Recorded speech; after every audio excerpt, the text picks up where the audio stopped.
Hello everyone and welcome back to my channel, or welcome if you're new. Today we're doing a digital painting. I've got here a very old piece of art. This is from, I think, 2015 is when I started this. She looks a little rough, not gonna lie. This is one of those things where I started it and I didn't finish it, and I wanted to finish today. So here we go.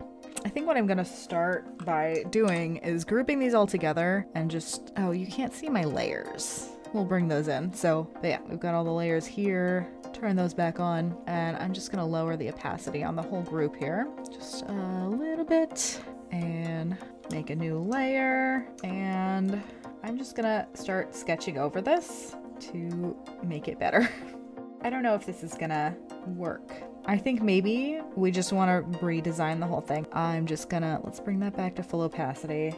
But, oh, that's not what I wanted to do. Hello? What happened? What did I do? Okay, this is a bit of a disaster. Oh, no, no. No. Oh, okay, okay.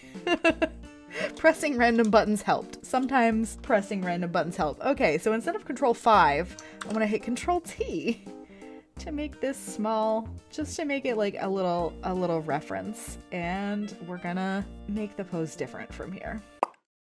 So for my references, I just grabbed like a bunch of different poses. I'm not gonna copy from one stock photo too religiously, just to avoid, you know, copyright, because that is how that works, right? And I'm drawing too big. So when I was first painting this, we were in the middle of a drought, but it had just rained. I think that was my inspiration for it. Like, it had rained and I was looking up at the sky and I was enjoying the rain. But this year, we've gotten so much rain this year and I would like for it to stop. It has been a hot minute since I last drew in Photoshop, I will admit. I've been liking Clip Studio Paint a lot better lately for drawing. I still use Photoshop for like video thumbnails and various things for my day job. And I started this painting in Photoshop, so I figure I should finish it in Photoshop. And I did not have Clip Studio Paint like 6 years ago when I started doing this painting. How do faces look? What are faces? We just don't know. And then in the original piece, I sort of had her having this weird bob. You know what? Yeah, let's go with the bob. I want sort of an unsure expression on her face. Like, is it really raining that much? Do I have to go out in this rain? Yes. Yes, I'm sorry, miss, but you do. Now for clothing. I don't know what I was doing. I wasn't really thinking. I wanted her to look warm. So we have these this bobble scarf. Let's try and be a little more, well, trendy is not a good word. I'm not good at being trendy. I'm in my 30s. I don't really know trends these days. I mean, I still want a scarf. I imagine she's dealing with like a winter rain. So we'll give her a nice little peak coat, a nice warm winter coat. And then I liked the knee-length booty look, big knee-length boot look, big fluffy socks. So those just look really warm. If you have to be out in the rain, you should at least be warm and cozy. And then a neat little trick that I learned about proportion when I was in college is that the area from the top of the head to about the crotch should be about the same height as the area from the crotch to the feet. Probably be better if we just duplicate that. There we go. So she is a little bit short. Just select that and then grow them a little bit. There we go. Our well-proportioned lady. Ooh, that face though. This is why we flip the canvas early and often. So now I guess we should probably do the background. Where I was going with the original was some sort of a forest path type thing. I think what I want to do is make her a little smaller so that I can better place her in the background, kind of like how she's a little bit smaller in the original. Let's just make this forest path. And a lot of the references that I found had sort of like these kind of step area, like stairs in the woods. So I kind of want to like emulate that, maybe. course, then I make a tree immediately after. Okay, never mind. Like bush, some more trees. Oh yeah, you know what? I can have the stairs curl up this way. I want that tree a little. Oh no. Oh no, I was drawing on the wrong layer this whole time. Ah! Oh, that is an artist's worst nightmare, and it has happened to me. I can save this though. I can save this. Again, it's only a sketch, but I still wanted to keep my foreground and background sketch separate so I can place her wherever I wanted and rearrange background elements without worrying about messing up the thing. All right, let's just, nope. How do I, there we go, new layer via cut. Oh my goodness. Okay, so this is the background and this, no, I don't wanna select layers. I just wanna, I feel like they've also changed some of the shortcuts since the last time I drew in Photoshop. Why are you doing that? Why are you doing that? What is wrong with you? Stop. Just wanna change this a little bit. There. That's all I wanted to do. So I'm actually, while I'm doing this, I am watching a friend's stream. So hi Evelyn, shout out to Evelyn sometimes on Twitch. They have a really fun stream. They do cool art, and I think sometimes they play games, maybe. So yeah, go check them out. I will leave a link to their Twitch channel below. But yeah, streaming on Twitch is something that I have thought of, something that I've been thinking of for a long time that I might like to do, but it's hard to talk and draw at the same time. That's been my issue throughout this entire thing. This is still like bothering me a little bit. Not quite. Yeah, I think we're gonna go with the smaller eyes. This ear is too low now. I mean, at this point, her ears are just covered by her hair. How does she look? I like her. Okay, so now let's group those together. What did I do? I just keep pressing buttons and it's the wrong thing. It's the wrong thing to do. I didn't mean that. I think I want to keep the background a little more, but definitely lower the opacity on the figure. We are going to grab an inking brush and start to ink. Let's do this. It is also too big. Okay, make my Lazy Nezumi massive smoothing. Kind of wanted to give her like split bangs, like kind of curtain bangsy. Actually, a trick that I learned recently is to slightly blur the sketch. I want to make a copy just in case I don't like it. Yeah, if we just do a little Gaussian blur on the sketch, it makes you like your line art better. If I just do really subtle, yeah, okay, that's good. Oh, let me make sure I'm on my inking layer.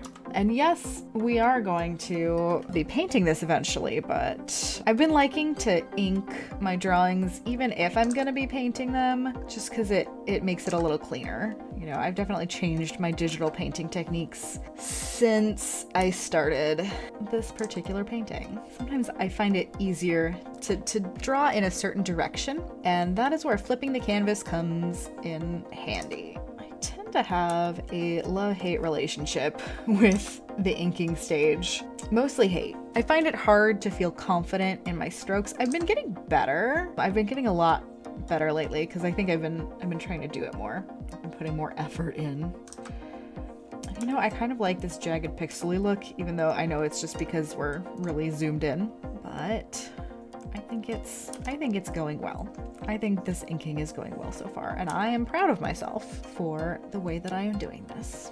I love drawing wrinkles in clothes. I think that's one of my favorite parts of drawing clothes is just the little wrinkles. I don't know why, and I definitely think this technique of blurring the sketch has helped. I think that is helping me immensely feel better about my line art. So we're just gonna draw everything that's underneath this umbrella pole, and then I'm gonna make a new layer for the umbrella. And I'm sorry if I keep getting distracted. Again, I'm listening to a stream while I'm talking and I keep interrupting my friend Evelyn who is streaming. Even though they can't hear me, it's hard for me to talk when somebody else is talking. but I also want to be listening to their stream because it's helping to keep me focused. Yeah, it's just a little bit too wide. Gotta get those wrinkles. I keep forgetting that the keyboard shortcut for the rotate is different in Photoshop than it is in Clip Studio. I prefer the one in Clip Studio. It's easier for me to get to on my keyboard from the position that I'm in. But we make do. I started this in Photoshop and I'm gonna finish it in Photoshop, gosh darn it. So I think one trick to hands that I have learned over the years, one trick to drawing hands, is to just do them. And sure, sometimes they look a little wonky. I think that looks a little more wonky than I'm okay with. Another trick to hands is sometimes it's okay to just redo them. Start from scratch. Start over. It is going to change how the umbrella is... Get back on the right layer, Arden. It is going to change the angle of the umbrella pull just slightly. But again, I'm going to be using a ruler for that, so that is okay. There we go. Knobbly umbrella pull. Well, what did I do originally? It was a hook. Maybe I want to do a hook instead. Yeah, let's just do it. That's not bad. Another thing that has helped me immensely with line art and feeling better about my line art is knowing that it's okay to erase. Like, you can make a line and then just make a slight adjustment to the line and erase away from it. It doesn't have to be 100% perfect. If you're inking traditionally, you cannot erase if it's actual ink, but if it's digital, you can just erase.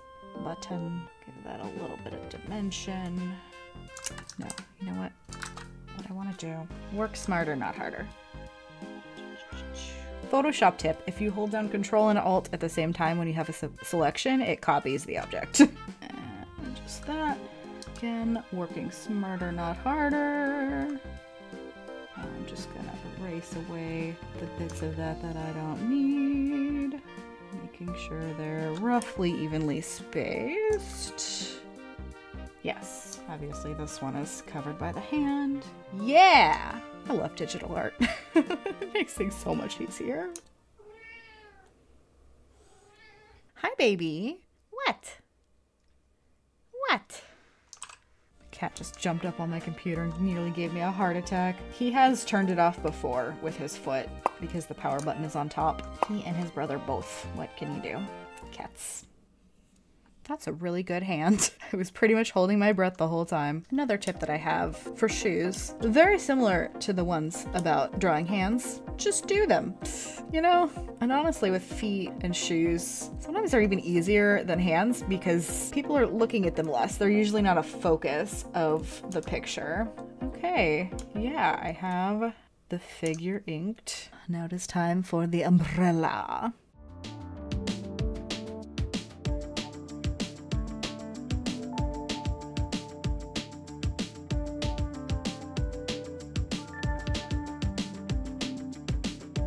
That is the inking done. Let me do some flat colors behind her. Oh, where do I have a break? Where is my line broken? Is it here? It is here. Another thing that I like about Clip Studio Paint is that you can set it so that the line art closes gaps for you, just in case you have a little gap in your line art. I know this is starting to sound like an advertisement for Clip Studio Paint, but it's not. I just really like that program. Let's find mid-gray. I'm looking at this and I'm realizing her umbrella is a little bit too short for the pole that she's holding. Do I want to go back and fix that, or do I just want to say that it's fine? I'm trying not to be lazy with my art. Yeah. Let's undo all of that I just did until... Oh, I hope I have enough undos.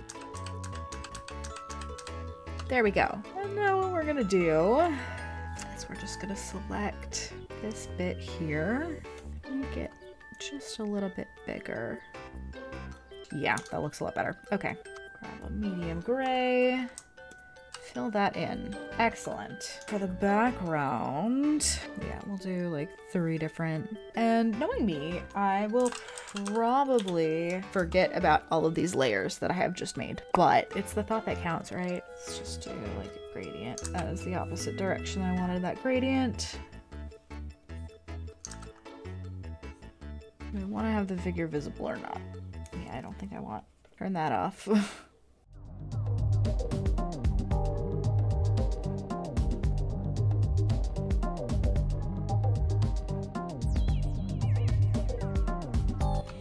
I keep forgetting that I cannot right click to select a color.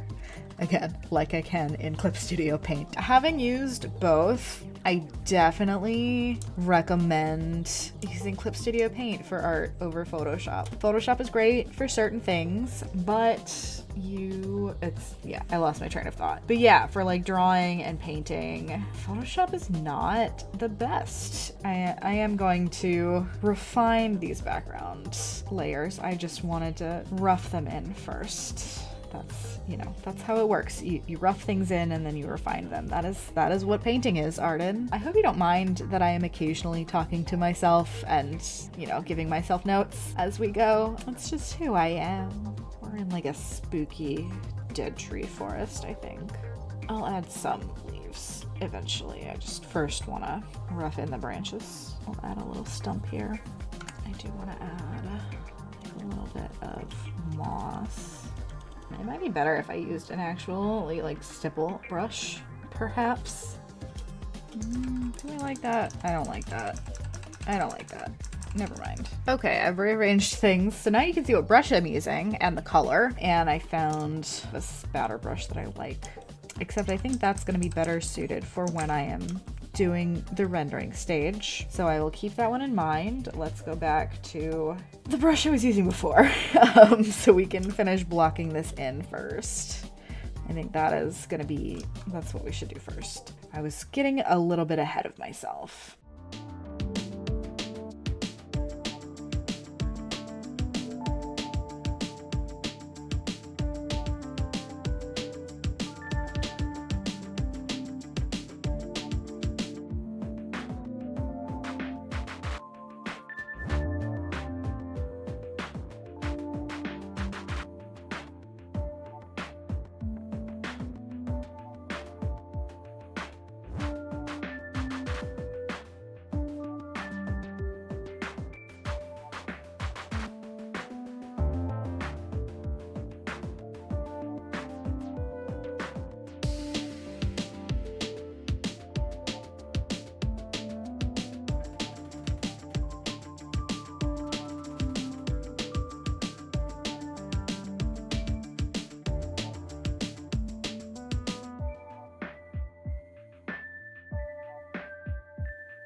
The problem with layers like this is that it is beginning to hinder me. I think, am I done?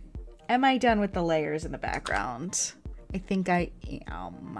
Well, at the very least, I think it's time to merge all of these.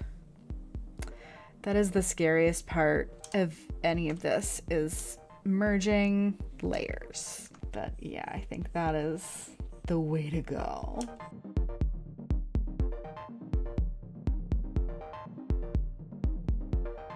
Oh, I just remembered. There are little mushrooms, and I want to add some of those to the background. Oh, those are tiny little guys. These are very low opacity mushrooms. I might want to go over those in a little bit. One thing that I forgot about was render this stump. Let's go back and render this stump. This was a mistake.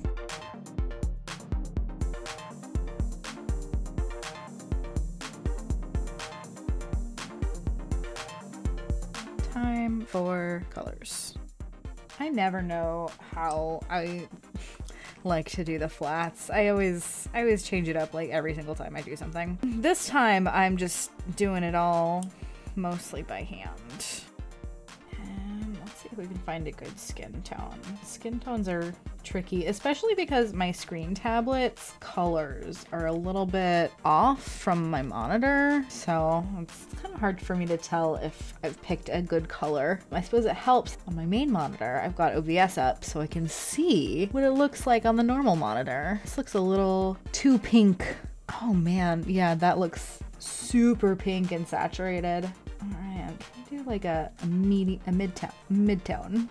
There, yeah. I'll meet you halfway. It still looks good on both monitors because, again, everybody's monitor is calibrated differently, so it's really hard to tell how your piece is gonna look when other people are looking at it. But I think this is a good compromise between these two monitors, and hopefully everybody else's monitors fall in a similar color gamut. I've been trying to fall back in love with the process of art. I feel like that's something that I've been missing for a while. I've been too focused on the final product, and I haven't really been thinking about, like, how do I feel about the process? Am I enjoying the process? Because that's a big part of art, is how I feel in the moment. And I've been trying to be more present in the moment for things. That's sort of a lifelong struggle, is mindfulness. But art can be really good for that. It's this thing that you're just sort of focusing in on. One of these days I'll get myself a face cam so you can see all of the gestures that I'm doing. I suppose it would be a little easier if this was traditional art and therefore you could see my hands too. But alas, you cannot. Ugh, it's getting to the point where I have been talking for too long and my voice is starting to give out. So I might call it for the real-time voiceover and go back later because I have been at this painting for 6 hours. Has it really? No, not 5 hours. I think 5 hours at this point with a little break. And I haven't been talking the whole time, but it's getting rough. So I am just gonna turn off my microphone from here and do a voiceover after. Might come back for real time later if this takes me more than tonight to finish. We'll see. I'll catch you later. So I just finished the painting and I went to OBS to stop the recording and I realized it had not been recording. And I checked my files and my last recording was finished 3 hours ago. So I think I forgot to film like the entirety of the last bit of this painting. So I think what I'm gonna do is I'll just take you on a little tour through all the layers just to show you how I did it. So we have the background. I did show the whole background process, so that's good. That's good because I flattened a lot of those layers. Oof. So what we have is we started with the flat colors and the ink. And then I like to do a layer that I call skin details, where I basically just sort of start painting in some details just to give it a little more dimension.